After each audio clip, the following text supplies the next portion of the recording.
आप सभी का स्वागत है हमारे YouTube चैनल शिव शक्ति धारा पर। आज की कथा संतोषी माता की कथा। चलिए प्रारंभ करते हैं। मन को शांति और जीवन के दुखों से छुटकारा पाने के लिए माँ संतोषी का व्रत रखा जाता है। शास्त्रों के अनुसार संतोषी माता की पूजा और व्रत लगातार 16 शुक्रवार तक किया जाता है। रिद्धि सिद्धि धन धान्य सोना चांदी मूंगा रत्नों से भरा परिवार होने के कारण इन्हें प्रसन्नता सुख शांति और मनोकामनाओं की पूर्ति के लिए देवी भी माना गया है। संतोषी माता व्रत कथा।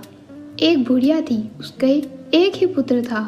बुढ़िया पुत्र के विवाह के बाद बहू के घर के सारे काम करवाती थी, परंतु उसे ठीक से खाना नहीं देती थी। यह सब लड़का देखता पर माँ से कुछ भी नहीं कह पाता। बहू दिन भर काम में लगी रहती, उपले थापती, रोटी रसोई करती, बर्तन साफ करती, कपड़े धोती और इसी में उसका सारा समय व्यतीत हो जाता। काफी सोच विचार कर एक दिन लड़का माँ से बोला, माँ मैं परदेश जा रहा हूँ। माँ को बेटे की बात पसंद आ गई तथा उसे जाने के लिए आज्ञा दे दी। इसके बाद वह अपनी पत्नी के पास जाकर बोला, मैं परदेश जा रहा हूँ, अपनी कुछ निशानी दे दे।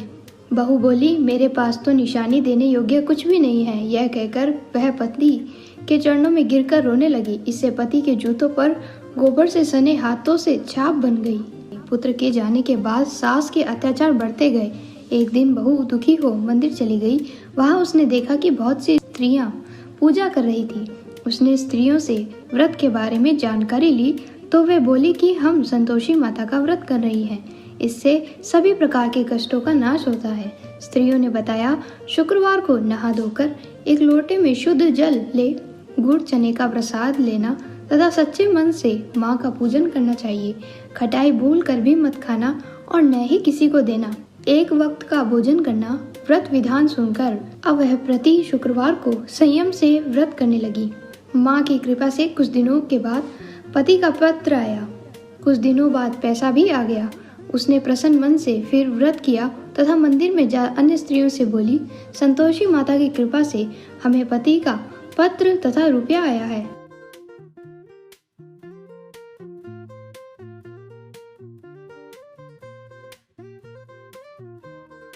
अब एक रात संतोषी माँ ने उसके पति को स्वप्न दिया और कहा कि तुम अपने घर क्यों नहीं जाते हो? तो कहने लगा, सेठ का सारा सामान अभी बिका नहीं, रुपया भी अभी आया नहीं है।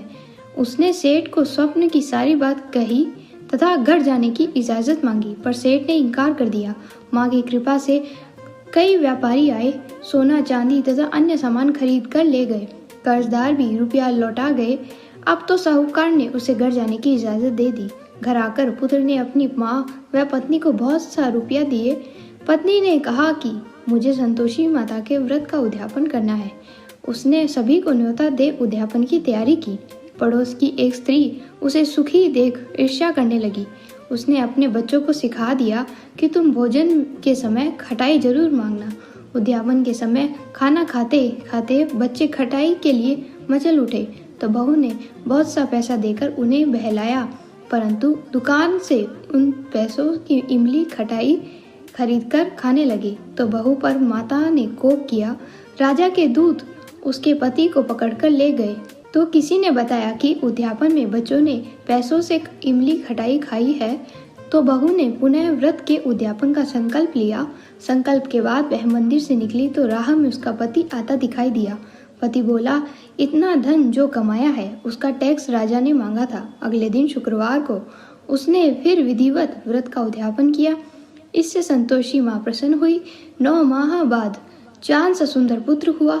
अब सास बहू तथा बेटा माँ की कृपा से आनंद से रहने लगे। इस प्रकार जो कोई भी संतोषी माता का व्रत करता है उसकी सभी इच्छाएं पूर्ण होती है, साथ ही साथ उसके घर में सभी कष्टों का नाश होता है तथा शांति आती है। ओम नमः शिवाय।